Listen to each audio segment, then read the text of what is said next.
আগেকার দিনে বয়সে বড় গুরুজনেরা বলতেন বর্ষার ছাতা আর শীতের কাঁথা কাউকেই দেওয়া উচিত নয়। বাংলায় এই প্রবাদ কে কবে প্রথম বলেছিলেন বা লিখেছিলেন তা ঠিক জানা না গেলেও কথাখানা যে সত্যি সেটা হাড়ে হাড়ে টের পাওয়া যায়। গ্রীষ্মের খাখা রোদ্দুরে কিংবা ঝিরে ঝিরে বেয়াক্কেলে বৃষ্টির দিনে অফিস যাওয়ার সময়। আর আমাদের বাংলাতে যেমন নকশি কাঁথা সর্বত্র জনপ্রিয়, তেমনই ছাতার ব্যাপারে বাংলায় মাত্র একটি নামই এক নিঃশ্বাসে উচ্চারিত হয়, তা হলো কেসিপাল। ছাতা বা বহনযোগ্য ছাউনি, যাকে ইংরেজি ভাষায় আমব্রেলা বলা হয়, তা আমরা মোটামুটি সবাই জানি। তবে এই আমব্রেলা শব্দখানি এলো কোথা থেকে, সেসব খুঁজে বের করতে গেলে উঁকে দিতে হবে ল্যাটিন শব্দ ভাণ্ডারে। ল্যাটিন শব্দ আমরা থেকে উদ্ভূত হয়েছে আমব্রেলা, আর এই আমরা শব্দের অর্থ ছায়াযুক্ত বা ছায়া। অক্সফোর্ড ইংরেজি অভিধানে এই শব্দের প্রথম ব্যবহার রেকর্ড করা হয়েছে ১৬১১ সালে। কিন্তু এটা হয়তো অনেকেই জানেন না, ছাতাকে ইংরেজিতে প্যারাসোলও বলা হয়ে থাকে। কিন্তু আজকে আমাদের আলোচ্য বিষয় ঠিক ছাতা নয়, ছাতার কারিগর ও একটি বিখ্যাত সম্পূর্ণ বাঙালি ব্যবসায়ী প্রতিষ্ঠান কেসিপালকে নিয়ে। সেই কোন ছোট্টবেলা থেকে আমরা টিভির পর্দায় বিজ্ঞাপন দেখতাম, গ্রীষ্ম হোক অথবা বর্ষা, কেসিপালি ভরসা। ক্লাসিক কালো থেকে শুরু করে উজ্জ্বল রঙের স্বয়ংক্রিয় ছাতা, নমনীয় থেকে শুরু করে কম্প্যাক্ট ৫ ভাঁজের ছাতা, অভিনব স্বচ্ছ কাপড়ের অথবা গার্ডেনের শোভা পাওয়া রং বেরঙের ঢাউস ছাতা এবং সুদৃশ্য রেনকোট। কেসিপালের তৈরি করা সব রকমের ছাতা ও রেনকোট বিভিন্ন আকার এবং নিত্য নতুন নকশায় গ্রাহকদের কাছে এসে পৌঁছয়, যেন তাদেরই এক একটা উদ্দেশ্য পূরণ করবার জন্যই। ৮৩ বছর বয়সী এই কোম্পানিটি এই মুহূর্তে এক অনন্য প্রতিষ্ঠান ও ব্যবসায়ী পরিবারে পরিণত হয়েছে। কেসিপালের নাতিরা এখন এই প্রতিষ্ঠানে নেতৃত্ব দিচ্ছেন। কিন্তু এর শুরুটা কেমন ছিল জানতে গেলে টাইম মেশিনে করে পিছিয়ে যেতে হবে অনেক অনেক যুগ আগে। প্রাচীন ইতিহাস পড়লে জানা যায় বিভিন্ন মহাদেশ ও দেশে আধুনিক ছাতার পূর্বসূরিদের আশ্চর্যজনক রূপ ও তাদের আকর্ষণীয় গল্প, যা এখনো অনেকের কাছেই অধরা। আফ্রিকার প্রাচীন মিশরের আশান্তি সাম্রাজ্য, মার্কিন যুক্তরাষ্ট্রের আমেরিকা, মধ্য এশিয়া, চীন, দক্ষিণ পূর্ব এশিয়া, ইউরোপের গ্রিস, রোম, ইংল্যান্ড, বিভিন্ন দেশের ইতিহাসে ছাতার উল্লেখ রয়েছে। কিন্তু তা দেখতে কখনোই আধুনিক ছাতার মতো ছিল না। এমনকি ভারতের অন্যতম সংস্কৃত মহাকাব্য মহাভারতে জনমদগ্নি, যিনি একজন দক্ষ ধনুর্ধারী ছিলেন, এবং তার স্ত্রী রেণুকার গল্পে ছাতার উল্লেখ করা হয়েছে। যদিও ছাতার ঠিক উদ্ভাবক আজও আমাদের অজানা, তবে খাতার প্রথম দিকের রূপগুলি প্রায় ৩৫০০ বছর আগে প্রাচীন চীনে উদ্ভূত হয়েছিল বলে মনে করা হয়, এবং প্রাথমিকভাবে তা প্যারাসল হিসেবেই ব্যবহৃত হতো। পরাধীন ভারতে ব্রিটিশরাই প্রথম ভারতে ছাতার ব্যবহার শিখিয়েছিল। তখনকার দিনে ছাতা মূলত আভিজাত্যের প্রতীক হিসেবে ভাবা হতো।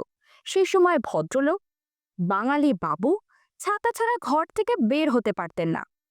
অভিজাতদের প্রতীক থেকে মধ্যবিত্ত তথা নিম্নবিত্তদের ব্যবহারে অপরিহার্য হয়ে ওঠা পর্যন্ত মাথায় দেওয়ার ছাতা দীর্ঘ এবং ঘটনা বহুল যাত্রার মধ্যে দিয়ে গেছে। আজ আমরা সেই গল্পই শোনাব। সময়টি ছিল দ্বিতীয় বিশ্বযুদ্ধের।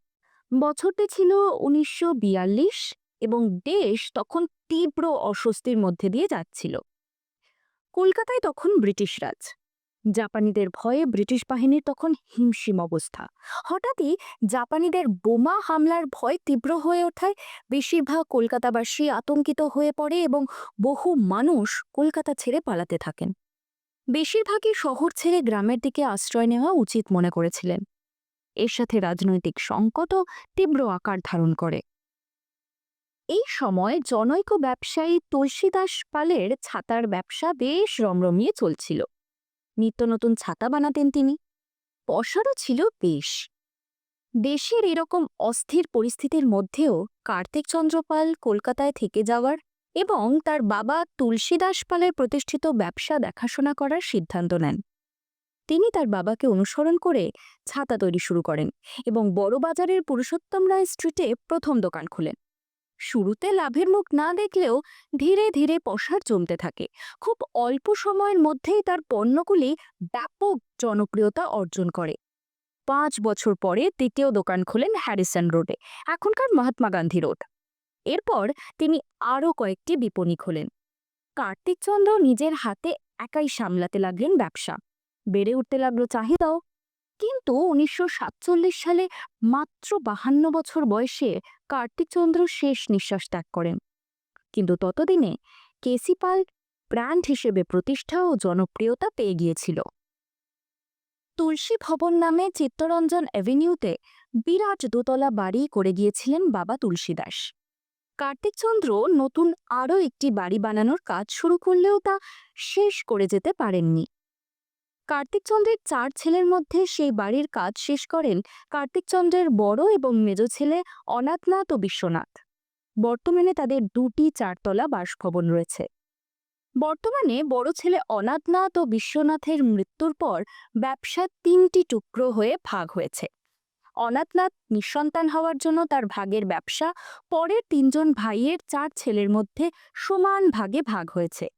মেজ ছেলে বিশ্বনাথের পুত্র পেয়েছেন আদি কেসিপালের মালিকানা। সেজ ভাই লোকনাথের পুত্র রঞ্জন পেয়েছেন পুরুষোত্তম রায় স্ট্রিটের দোকান। কিন্তু ব্যবসা ভাগাভাগি হলেও পরিবারের সব সদস্যরা এখনও তুলসী ভবনে একই সাথে থাকেন। ব্যবসা পুরনো হয়েছে, ভাগাভাগি হয়েছে। দাদু, বাবা, কাকার মৃত্যুর পর নাতিদের হাতে ব্যবসার লাগাম হস্তান্তরিত হয়েছে। কিন্তু আগেকার সেই চাহিদা বা ব্র্যান্ড ভ্যালু এখনও পুরোপুরি অটুট।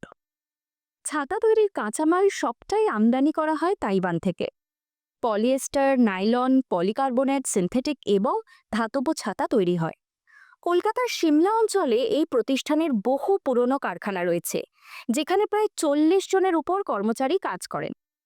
এছাড়াও কলকাতার বিভিন্ন জায়গায় দোকান রয়েছে, সেখানেও অনেক কর্মচারী কাজ করেন। তারা ব্যবসা আরও প্রসারিত করেছে এবং নতুন নতুন উচ্চতায় পৌঁছানোর লক্ষ্যে কাজ করে চলেছেন। দেশের যে অঞ্চলগুলিতে এবং বিদেশে যেখানে এখনও কেসিপাল পৌঁছাতে পারেনি, সেখানেও তারা চেষ্টা চালিয়ে যাচ্ছেন তাদের ব্র্যান্ডকে পৌঁছে দেওয়ার। অন্যান্য কোম্পানি যেখানে লাখ বা কোটি টাকা বিজ্ঞাপনের জন্য বিনিয়োগ করে, সেখানে কেসিপালকে কখনো অত টাকা কোনো সময় বিজ্ঞাপনের জন্য খরচ করতে হয়নি। তার কারণ কেসিপালের ছাতার ইউএসপি যা হলো এর গুণগত মান, যেমন টেকসই তেমন সুরক্ষিত। ফলে ব্যবসাও চলছে রমরমিয়ে, বাড়ছে শাখাও। পশ্চিমবঙ্গ তো বটেই, এমনকি উড়িষ্যা, বিহার এবং ত্রিপুরার সীমা ছাড়িয়ে চলেছে এই ছাতার ব্যবসা। সারা ভারতে যে সমস্ত প্রতিষ্ঠান ছাতা বা রেনকোটের ব্যবসা করেন, তারা প্রত্যেকেই কলকাতার কেসিপালের মালিকানা সম্পর্কে খুব ভালোভাবেই ওয়াকিবহল। এখন শুধু দোকানে নয়, অ্যামাজন, ফ্লিপকার্টের মতো অনলাইন ওয়েবসাইটগুলোতেও ন্যায্য মূল্যে কেসিপালের ছাতা ও রেনকোট কিনতে পাওয়া যায়। বর্তমানে যদিও ছাতার অনেক ছোট বড় বিকল্প বাজারে এসেছে, যেমন মাথার টুপি, ত্বকের সানস্ক্রিন, পুরো হাত ঢাকা হাতমোজা, মাথা ও মুখকে সরাসরি রোদ থেকে বাঁচানোর জন্য রঙিন সদৃশ্য ডিজাইনার স্কার্ফ, এই সবই রোদ থেকে বাঁচার এক একটি উন্নত মানের হাতিয়ার। কিন্তু বাঙালির কাছে ছাতা শুধুমাত্র একটি পণ্য নয়, এটি এক প্রকার নস্টালজিয়া, একটা ইমোশন। তাই ছাতার সঠিক কোনো বিকল্প আছে বলে মনে হয় না। তাই বলাই যায়, আগামী দিনে হয়তো সারা ভারত জুড়েই রাজত্ব করবে এক বাঙালির নিজে হাতে গড়ে তোলা এই প্রসিদ্ধ প্রতিষ্ঠান।